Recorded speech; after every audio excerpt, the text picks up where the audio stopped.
In this podcast, I will reveal one of the greatest hindrances to successful ministry. But this is not exclusive to ministry. It transcends to all areas of life.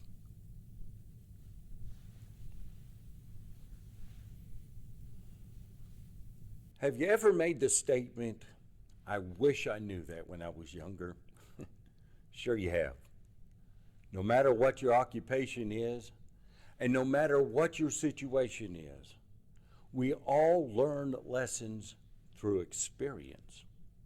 Looking back, we all see a younger version of ourselves who thought that they were smarter than they actually were, and we may have even thought that we had all the tools necessary to step up and become highly successful and even immediately successful. But we soon found out that was just in our heads. That was just a fantasy. In this podcast, we will look at having a purpose. But before we get started, if you like this podcast, hit the like button and even consider subscribing. It really does make a difference. Allow me to introduce myself. My name is Kelly Sin, and I have been in full-time ministry since 1995. I currently pastor Berean Independent Baptist Church in Alamogordo, New Mexico, and I previously pastored churches in Arizona and New Jersey.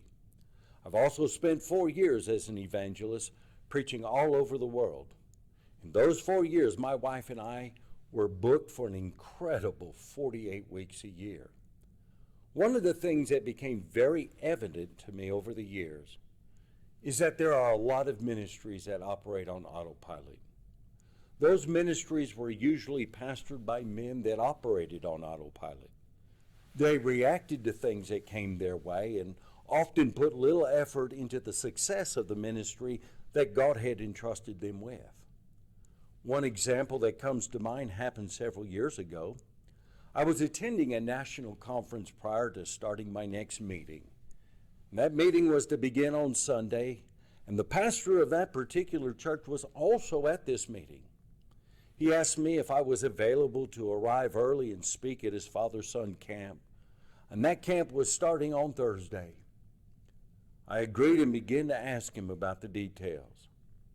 One of the questions I asked him was, "What kind of activities do you have planned for those days?"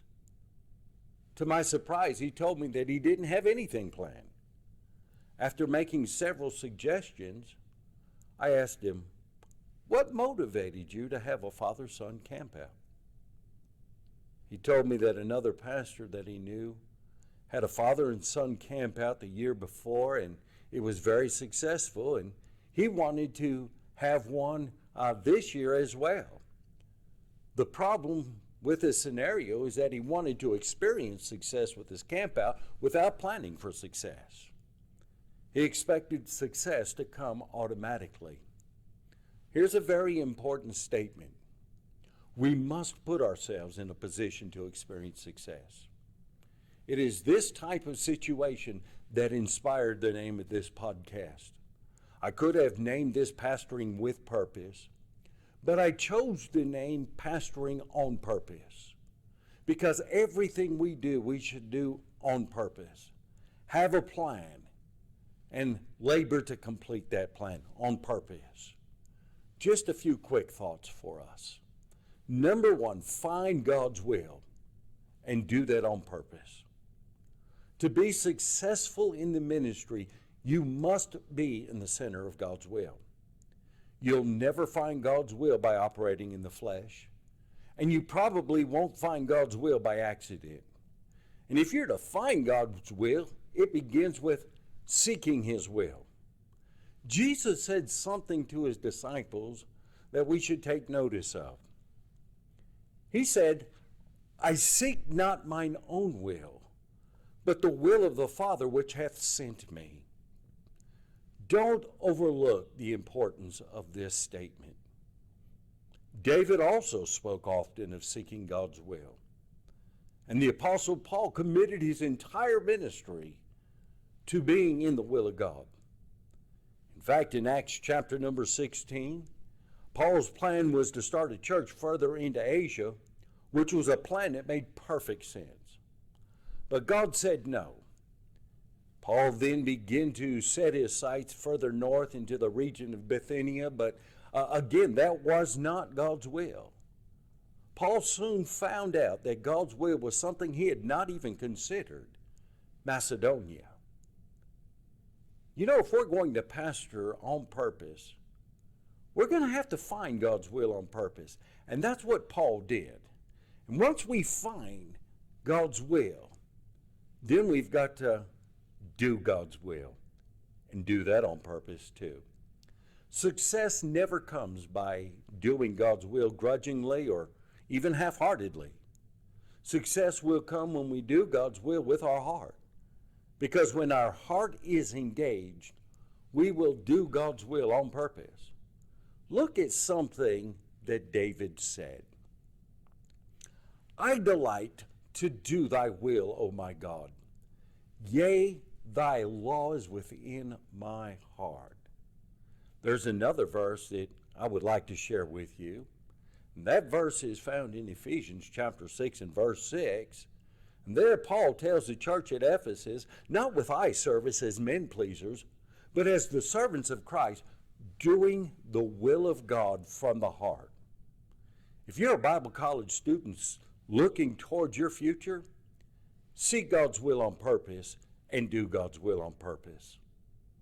If you're a young pastor, missionary, maybe even evangelist, seek God's will, do it on purpose, and then do God's will also on purpose. You may be watching this and you're a seasoned pastor. You've been on the mission field ever since the Apostle Paul got on the ship. You may even be an evangelist. Seek God's will on purpose and do God's will on purpose. That advice is great advice no matter where we are in the seasons of life and ministry. If you're a Christian that just wants to be successful in your Christian life, same advice. Seek God's will on purpose and do God's will on purpose. These are some simple truths, I know, but they are extremely important. And they are the foundation of successful ministry.